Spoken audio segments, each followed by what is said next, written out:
How to publish a draft Kahoot. Hello everyone, I am Bishaka and welcome to our channel. I will take you through the step-by-step process on how to publish a draft Kahoot. Now let's get right into the tutorial. Firstly, go ahead and open your preferred browser and in the search bar, search for create.kahoot.it. You will be led to the login portal of Kahoot, so go ahead and log yourself in. Once logged in, you will see the option for library on the left side toolbar of your screen. Tap on that and in the interface that you will be led to, you will see the option for drafts on top. Tap on that and now you will be able to view all your drafts. So select the draft you want to publish further.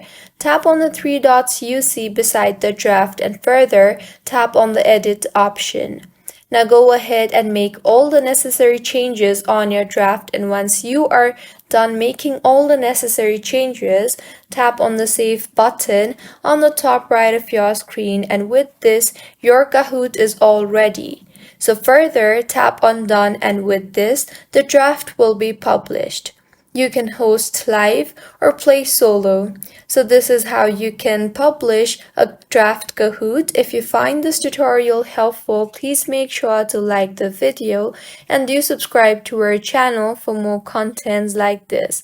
Thank you for staying with us until the end.